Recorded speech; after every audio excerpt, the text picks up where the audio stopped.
दोस्तों number series का pattern पता करने के लिए आपको कुछ बेसिक चीजें पता होनी जरूरी है। जैसे कि आपको पता होना चाहिए कि किसी भी संख्या का स्क्वायर या फिर क्यूब क्या होता है। जब तक आपको ये पता नहीं होगा तब तक आप उसको ट्रैक नहीं कर पाओगे कि उसका पैटर्न क्या है।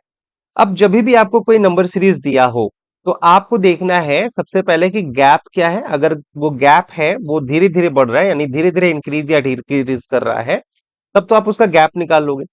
लेकिन आप जब एक नजर में देखोगे इन संख्याओं को तो आपको ये देखना है क्या ये जो संख्याएं हैं, क्या ये संख्याएं किसी स्क्वायर या क्यूब के आसपास है। तो जब आप इन संख्याओं को ध्यान से देखोगे तो आपको ये संख्याएं जो है ये क्यूब के आसपास दिखेगा। ये देखो, ये आपको 4 के क्यूब के आसपास दिख रहा है ना। ये आपको 6 के क्यूब के आसपास दिखाई दे रहा है, ये आपको 7 के क्यूब के आसपास दिखाई दे रहा है, ये आपको 3 के क्यूब के आसपास दिखाई दे रहा है ना। तो इसके साथ हम क्या ऐसा करें, तो जब हम इसको ये लिख सकते हैं 3 क्यूब यानी 27 होता है तो -3 कर देंगे तो हमारे पास आ जाएगा 24, है ना। इसको जब हम 4 क्यूब -4 कर देंगे तब क्या आ जाएगा, 60 आ जाएगा। इट मीन्स हमारा एक पैटर्न यहां पर क्या फॉलो कर रहा है, क्यूब ऑफ दैट नंबर और उसी नंबर को हम क्या कर देंगे यहाँ पर माइनस कर देंगे। इसको क्या लिख सकते हैं अब देखो, ये 3 है ये 4 है, इसका मतलब ये 2 क्यूब -2 होना चाहिए। और ये जो होना चाहिए ये 1 क्यूब -1 होना चाहिए। देखो 1 क्यूब -1 0 हो गया।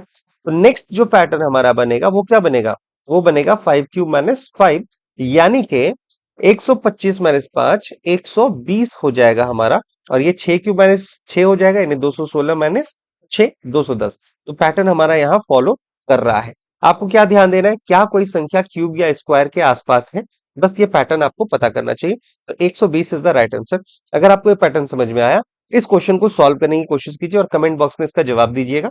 और ऐसे ही पैटर्न को फाइंड करने के लिए जितने भी तरह के क्वेश्चंस बनते हैं हम लोग शॉर्ट्स के थ्रू करेंगे। और आप चैनल को सब्सक्राइब जरूर से कर लीजिएगा सो दैट आपको नोटिफिकेशन मिलता रहे। Thank you so much.